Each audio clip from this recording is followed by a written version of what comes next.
Land রোভারের দেশ ছাড়িয়ে দিয়ে চলে আসলাম এবার টয় ট্রেনের দেশে। হ্যালো বন্ধুরা, তিস্মিতা বুক্তা ব্লগসে তোমাদের সবাইকে স্বাগত। আশা করি তোমরা সবাই ভালো আছো। আর হ্যাঁ, আমি তো ভালো আছি। ভালো না থাকলে কী করে তোমাদের সাথে আমার দার্জিলিংয়ের ট্রিপটা শেয়ার করবো বলো? তাহলে স্কিপ না করে আমার পুরো ব্লগটা দেখবে।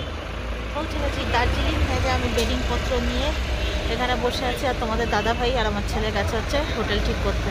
হোটেল ঠিক করে তারপর এগুলো নিয়ে বেরোবো।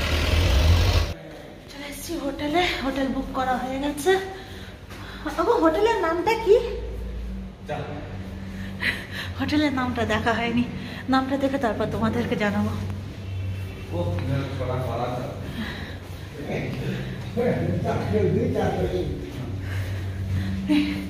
নিঃশ্বাসে তো পুরো কষ্ট হয়ে যায় এখানে হাঁটলে পরে। রুমে ঢুকেই সবার প্রথমে আমাকে ওয়াশরুম চেক করতে হয়, কেন কি রুম আমার যেরকমই থাক না কেন, ওয়াশরুম আমার একদম নিট অ্যান্ড টাইটি লাগবে। নিট অ্যান্ড টাইটি না থাকলে পরে ওই হোটেলে আমি থাকবোই না। ওয়াশরুম দেখে নিয়েছি, ঠিক আছে, এটা হচ্ছে আমাদের রুম। রুমটা না একটু ভিন্টেজ টাইপের ছিল জানো। আর রুমের সামনেই যে জানালা দিয়ে না একদম পুরো দার্জিলিংয়ের ভিউ পাওয়া যাচ্ছিল, দার্জিলিংয়ের ছোট ছোট বাড়িগুলো। এটা প্রচণ্ডভাবে মিস করছিলাম। এক কাপ চা, তার মধ্যে ওখানে লাল চা খাচ্ছিলাম। আর লাল চা খাওয়াটা অভ্যাস নেই, দুধ চা খাওয়া অভ্যাস। মানে চা খেয়ে ফিলই হচ্ছিল না যে চা খাচ্ছি। আর তার মধ্যে কি বলতো, ওখানে না চাটা দেওয়ার সাথে সাথে টিস্যু দিছে বাবা। চাটা দেওয়ার সাথে সাথে চাটা একদম ঠান্ডা হয়ে যাচ্ছিল। অনেকগুলো চা পড়ে গেল। এটা কী দিয়ে মুছি? চা খেয়ে একটু ফ্রেশ হয়ে এবার বেরিয়ে যাচ্ছি আমরা বাইরে, ঘোরাঘুরি করব একটুখানি। এবার বেরিয়েছি, একটুখানি রাস্তায় হাঁটাহাঁটি করব, তারপর হচ্ছে দুপুরের লাঞ্চটাও করব। দুপুরের লাঞ্চ করে তারপর দেখি কি করা যায়। এটা হলো দার্জিলিংয়ের ক্লক টাওয়ার বিল্ডিং, একদম আমাদের হোটেলের সামনেই ছিল। এটা কিন্তু ইংরেজদের তৈরি করে দিয়ে যাওয়া। এখন অবশ্যই এটা দার্জিলিংয়ের কর্পোরেশন বিল্ডিং হিসাবে ইউজ করা হয়। আর এখন চলে এসেছি আমরা মহাকাল মার্কেটে। মহাকাল মার্কেটে একটু ঘুরু ঘুরু করছি। অ্যাকচুয়ালি কী বলো তো, আমি না হোটেল খুঁজে বেড়াচ্ছি ভাত খাবো বলে। প্রচণ্ড ভাতের খিদে পেয়ে আছে, সেই সকালবেলা রুটি খেয়ে বেরিয়েছি, এখনও অবধি কিচ্ছু খাইনি। কিন্তু না, দূর দূর পর্যন্ত কোথাও আমি একটা বাঙালি হোটেল খুঁজে পাচ্ছি না যে আমি একটু ভাত খাবো। যেখানেই চোখ যাচ্ছে শুধু জামা কাপড়ের দোকান আর জামা কাপড়ের দোকান। কয়েকটা জামা কাপড়ের দোকানের পরপর আবার কয়েকটা আমি জুয়েলারিরও দোকান দেখতে পাচ্ছি, কিন্তু খাওয়া দাওয়ার কোনো রকম কোনো রেস্টুরেন্ট খুঁজে পাচ্ছি না। আমি বুঝে পাচ্ছি না এখানকার মানুষগুলো কি খাওয়া দাওয়া করে না। আর এইদিকে আমার পেটের মধ্যে রীতিমতো ইঁদুর দৌড়াদৌড়ি করা শুরু করে দিয়েছে। আর পেট জিজ্ঞাসা করছে যে কতক্ষণে খাওয়ার আসবে। আর আমিও পাগলের মতন ছুটে বেড়াচ্ছি, একবার এদিকে তাকাচ্ছি, একবার ওদিকে তাকাচ্ছি, একবার সেদিকে তাকাচ্ছি, কিন্তু কোথাও একটা খাওয়ারের দোকান খুঁজে পাচ্ছি না। ওষুধের দোকান অবধি খুঁজে বের করে ফেললাম, কিন্তু খাওয়ারের দোকান এখনও খুঁজে বের করতে পারলাম না। যাযাবরের মতন ঘুরতে ঘুরতে লাস্টে চৌরাস্তায় পৌঁছে গেছি, কিন্তু এখনও অবধি আমি খাওয়ারের দোকান খুঁজে পাইনি। এবার দেখি একটু পাশের গলিটা দিয়ে ঢুকবো, ওখানে যদি পেয়ে যাই। অনেক কষ্ট করে একটা বাঙালি হোটেল পেয়েছি। এখানে হচ্ছে আগে একটু ডাল ভাত খাবো, তারপর দেখা যাবে কি খাওয়া যাবে না যায়। চলো, বাঙালি রেস্টুরেন্ট। পাহাড়ে আসলে পরে একটা জিনিস তুমি খুব কমন পাবে, সেটা হচ্ছে সিঁড়ি। হয় সিঁড়ি বেয়ে তোমাকে উপরে উঠতে হবে, নয় সিঁড়ি বেয়ে তোমাকে নিচে নামতে হবে। সিঁড়ি তোমাকে ক্রস করতে হবে, অন্তত দুটো হলেও পরেও সিঁড়ি তোমাকে চড়তে হবে, নয় নামতে হবে। চলে আসলাম হোটেলের ভেতরে। হোটেলের ভেতরে লোকজন বলতে সেরকম কেউ ছিল না, শুধু আমরাই ছিলাম। একদিক দিয়ে ভালোই হয়েছে, এখানে বসে আমি একটু আমার ব্লগটাও এডিট করব। তোমাদের দাদাভাই এখানে নিজের সিটটা ক্যাপচার করে নিল, আর ঢোকার সঙ্গে সঙ্গে আমাদের হাতে হচ্ছে মেনু কার্ডটা দিয়ে দিল। এবার মেনু কার্ডটা হাতে নিয়ে পরীক্ষা নিরীক্ষা গবেষণা সব কিছু করে ফেললাম। করে নিয়ে তারপর লাস্ট ডিসিশন হলো যে আমরা ফিশ থালি খাবো। ওই যে কথায় আছে না, মাছে ভাতে বাঙালি। বাঙালিকে যত বড়ই মেনু কার্ড দিয়ে দাও না কেন, যখন ওর পেটে খিদে থাকবে ও আলটিমেটলি মাছের ঝোল ভাতটাই খুঁজে বেড়াবে, ওর থেকে অমৃত আর কিচ্ছু নেই। তো আমরাও সেই একই কাজ করলাম। আমরা আমাদের জন্য 3টে ফিশ থালি অর্ডার করে দিলাম। ফিশ থালি অর্ডার দিয়ে তারপর আমরা বসে গেলাম নিজেদের নিজেদের সিটে। এবার বসে বসে আমরা আমাদের খাবারের অপেক্ষা করছি। আর আমি ততক্ষণে একটু আমার কাজগুলো করে নিয়েছি অবশ্য। খাবারের অর্ডার দেওয়ার পর আমাদের অবশ্য বেশিক্ষণ অপেক্ষা করতে হয়নি, সঙ্গে সঙ্গেই আমাদের খাবার চলে এসেছিলো। খাবারে ছিল আমাদের গরম গরম ভাত, বেগুনি, দু রকমের ভাজা ছিল, দু রকমের ভাজা, আলু ফুলকপির তরকারি, ডাল, আর তার সাথে মাছ, আর পেঁয়াজ লেবু লঙ্কা, এটা তো মাস্ট থাকবেই। এটা হচ্ছে আমাদের দার্জিলিং এর মল রোড। এখন এখানে একটু ঘোরাফেরা করব, একটু টাইম পাস করব। আজকে কিছু রিলস বানানোর মতন যদি টাইম পাই তাহলে ওটাও করব। চলো ঘোরো আমার সাথে দার্জিলিং এর মল রোড। এটা হলো দার্জিলিংয়ের মল রোড কিংবা চৌরাস্তাও বলতে পারো। এখানে ছোট্ট একটা ওপেন এয়ার থিয়েটার আছে যেখানে অল টাইম প্রোগ্রাম হতেই থাকে। এখানে বসে কিছুক্ষণ একটু রোদটাকে উপভোগ করলাম, তারপর আমরা এগিয়ে গেলাম হচ্ছে চক বাজারের দিকে। কেন কি চক বাজারেও অনেকগুলো ছোট্ট ছোট্ট জায়গা আছে যেগুলো নাকি ঘুরতে আমার খুবই ভালো লাগে। হেঁটে যেতে যেতে চোখে পড়লো হচ্ছে একটা হোয়াইট কালারের চার্চ। এই চার্চটা যখন আমি লাস্ট টাইম এসেছিলাম তখন বোধহয় চার্চটা কালার করা ছিল না। এটাও কিন্তু ইংরেজদের তৈরি করে দিয়ে যাওয়া।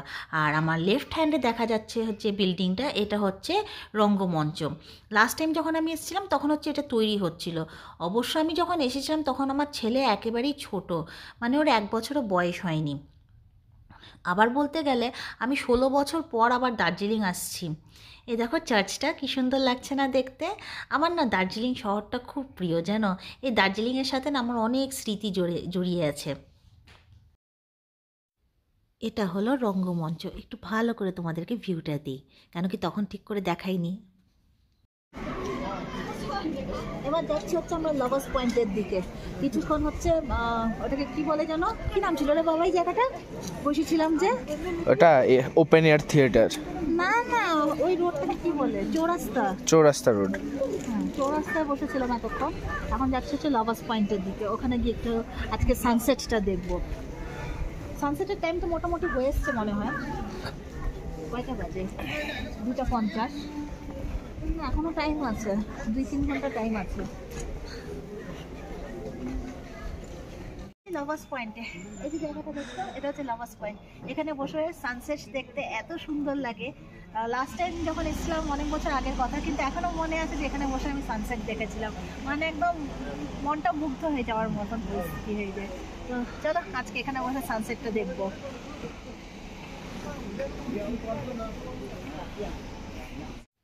সানসেট হতে এখনও অনেক দেরি, তাই টাইম ওয়েস্ট না করে আমরা চলে আসলাম মহাকাল মন্দিরের দিকে। এখানে একটু ভোলেনাথের দর্শন করব। আর এখানে এসে কি দেখলাম জানো, অনেক বাদর। আর বাদর দেখলে না আমার এমনিতেই খুব ভয় লাগে। কেন জানো, একবার না সেবকেশ্বরীতে না আমি বাদরের অ্যাটাক খেয়েছিলাম। বাদর আমার হাতের থেকে যা যা ছিল সব কেড়ে নিয়েছিল। তাই রিস্ক না নিয়ে আমার মোবাইলটা আমার পার্সে ঢুকিয়ে নেওয়াটাই আমি বেশি বুদ্ধিমানের কাজ মনে করব। এই যে জায়গাটা দেখছো, এখানে হচ্ছে জুতোগুলো সব খুলতে হয়, খুলে নিয়ে তারপর তোমরা যদি মন্দিরে প্রবেশ করতে চাও তাহলে পরে হচ্ছে উপর দিকে চলে যেতে হবে। আর এই যে রাস্তাটা দেখছো, এখান দিয়ে নিচে গেলে পরে হচ্ছে মহাকাল গুফা দেখতে পাবে। তো আমরা মহাকাল গুফাতে যাইনি, আমরা উপর দিকটাতেই গিয়েছিলাম, আমরা মন্দির দর্শন করে এসেছিলাম। মন্দিরের ভেতরে কোনো রকম কোনো ভিডিও করিনি, যেহেতু এটা ঠাকুরের জায়গা। ঠাকুরের জায়গাটাকে আমার মনে হয় না বেশি সোশ্যালাইজ করাটা উচিত হবে। তো একটা কথা বলি তোমাদেরকে, এটা আমার একটা বিশাল বড় রাজ কি বাত আজকে তোমাদেরকে বলতে যাচ্ছি। সবার প্রথমে আমাদের না এখানেই বিয়ে হওয়ার কথা ছিল, কিন্তু অ্যাকচুয়ালি আমাদের কার্তিক মাসে বিয়ে হয়েছে, তো যার জন্য হচ্ছে এখান থেকে আমাদের বিয়েটা করানো হয়নি। যদি সম্ভব হয়, যদি আজকে তো আর হবে না, যদি কালকে সম্ভব হয় তাহলে অবশ্যই তোমাদের সাথে শেয়ার করার চেষ্টা করবো যে আমাদের বিয়েটা কোন মন্দিরে হয়েছিল। বিয়ে আমাদের দার্জিলিংয়েই হয়েছিল, কিন্তু কোন মন্দিরে হয়েছিল সেটা অবশ্যই তোমাদের সাথে শেয়ার করার চেষ্টা করব। আর সেটা আজকে আর হবে না, সেটা কালকে হবে। কালকে যদি লাক সাথ দেয় তাহলে অবশ্যই তোমাদেরকে দেখাবো। বিকেল হয়ে এসছে আর এখানে মল রোডের ফাউন্টেনও চালু হয়ে গেছে। মল রোডের ফাউন্টেনের সামনে দেখতে পেলাম একটা ফটো গ্যালারি। এই ফটো গ্যালারিটাও কিন্তু অনেক পুরনো, প্রায় 1930s কিংবা তারও পুরনো হবে। ফটো গ্যালারির ফটোগুলো দেখে আমার এত পছন্দ হচ্ছিলো, মনে হচ্ছিল যে আমি 2-3টে কিনে নিই, কিন্তু কী করবো বলো, কিনতে তো পারবো না, পকেটে এখন টাকা নেই। তাই আপাতত এই ইচ্ছেটা আমি একটু স্থগিতই রাখলাম। এটা আমাদের দার্জিলিংয়ের আরেকটা হেরিটেজ, সেটা হচ্ছে গ্লেনারিজ। এবার গ্লেনারিজে বসে একটু চা খাবো, চলো। দার্জিলিংয়ে এসে যদি গ্লেনারিসে বসে একটু চাই না খেলাম তাহলে কি খেলাম বলো তো। আর তোমাদের দাদাভাইকে দেখো সবার আগে আগে হাঁটছে, একদম আমাদের গাইড। তো ঢুকে গেলাম আমরা গ্লেনারিজের ভেতরে। এখানে এসে না আমাকে না আমার সাউন্ডটা একটু মিউট করতে হচ্ছে, কেন কি এখানে মিউজিক চলছিল, আর মিউজিক চললে তো জানোই কপিরাইটের একটা ভয় থাকে। তো আমি যা যা কথা বলেছিলাম সব মিউট হয়ে গেল, এখানে আবার আমাকে নতুন করে ভয়েস ওভার দিতে হচ্ছে। রাইট হ্যান্ডে দেখো কি সুন্দর গ্রিন কালারের বোতল দিয়ে ক্রিসমাস ট্রি বানিয়েছে। তো ক্রিসমাস ট্রিটা একটু দেখে নিয়ে তারপর আমরা চলে যাচ্ছি ভেতরে। তো আমরা ডিসাইড করলাম যে আমরা ভেতরে বসবো না, আমরা হচ্ছে বারান্দাতে বসবো। চলে আসলাম বারান্দাতে। এখানে বসে বসে আমরা দার্জিলিংয়ের ভিউটা দেখব আর চা খাবো। এখানে রুফটপেও বসার জায়গা আছে, কিন্তু এই শীতের মধ্যে না আমাদের আর সাহস হলো না যে আমরা রুফটপে গিয়ে বসি। বারান্দাতেই বসার সাহস হচ্ছিল না, কিন্তু এই যে ভিউ দেখার লোভে বারান্দার মধ্যে এসে বসে পড়েছি।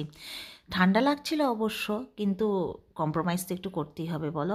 তো তোমাদের দাদাভাইকে এখানে বসিয়ে দিলাম, বসিয়ে দিয়ে তারপর আমরা মা ছেলে আবার ভিতরে চলে আসলাম। চায়ের সাথে টাও তো লাগবে।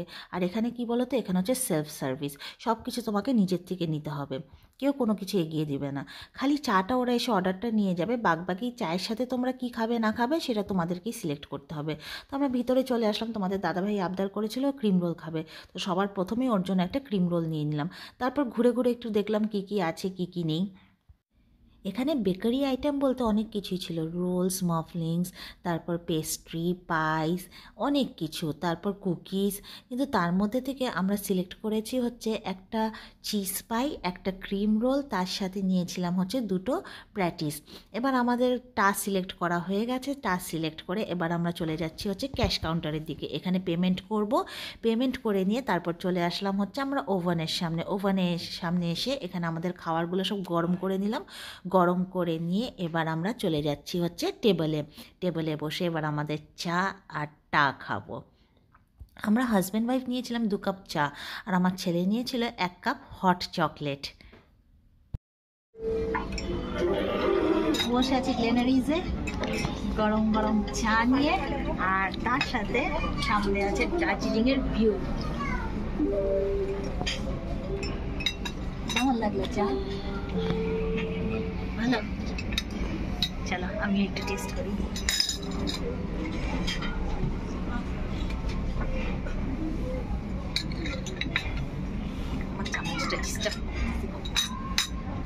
চলো, কিছুক্ষণ আগে তো সকালের ভিউটা দেখলে, এবার হচ্ছে নাইট ভিউ দেখো মার্কেটে। বিকেল হয়ে গেছে, চাটা খেয়ে বেরোলাম, বেরিয়ে যে এবার আবার একটু মার্কেটে ঘুরবো। মার্কেটে ঘুরে তারপর রুমে রিটার্ন চলে যাব। আজকে আর কোথাও ঘোরা হবে না, কালকে সকালবেলা দেখি সাইট সিন করা যায় নাকি। যদি করা যায় তাহলে অবশ্যই কালকে সাইট সিন করবো। সাইট সিন করে কালকে আবার আমরা শিলিগুড়ি ব্যাক করবো। এটা হলো দার্জিলিংয়ের স্ট্রিট ফুড মার্কেট। এই মার্কেটটা বিকেল হলে পরেই বসে। গ্লেনারিস থেকে বের হয়ে একটু ঘোরাঘুরি করতে না করতেই তোমাদের দাদাভাই আর আমার ছেলে আবদার করে বসলো, চলো একটু কিছু খাই। শুনেই তো আমার মাথায় হাত, একটু আগেই তো কত কিছু খেলাম, আবার খেতে হবে।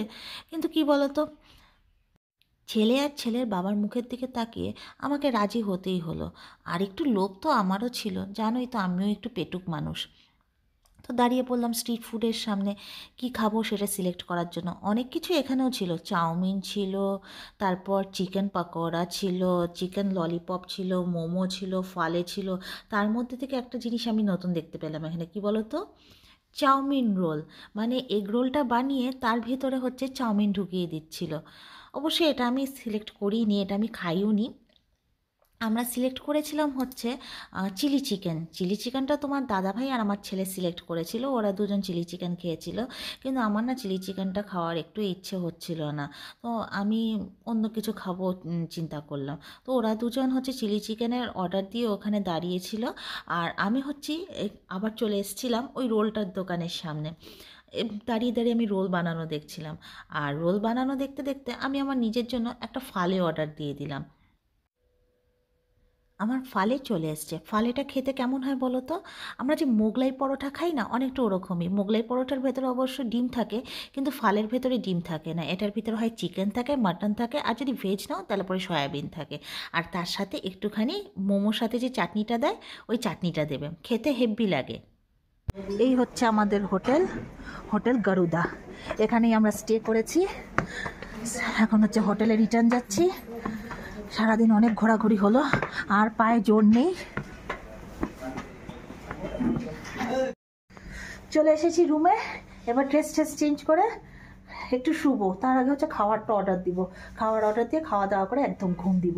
তো চলো আজকের ব্লগটা এখানেই এন্ড করছি, আশা করি তোমরা স্কিপ না করে পুরোটা দেখেছো, আর দেখে যদি ভালো লাগে তাহলে প্লিজ একটা লাইক করতে ভুলবে না, আর যারা আমার নতুন বন্ধু আছে প্লিজ আমার চ্যানেলটাকে একটু সাবস্ক্রাইব করে দিও, তাহলে দেখা হবে আবার আরেকটা নতুন ব্লগের সাথে। ততক্ষণ অবধি তোমরা সবাই ভালো থাকো, সুস্থ থাকো, আর এভাবে আমাকে ভালোবাসতে থাকো। চলো টাটা, গুড নাইট। এই যে তোমাদের দাদাভাই টাটা দিচ্ছে, দাঁড়াও দাঁড়াও, এমা কি করে দেখাবো?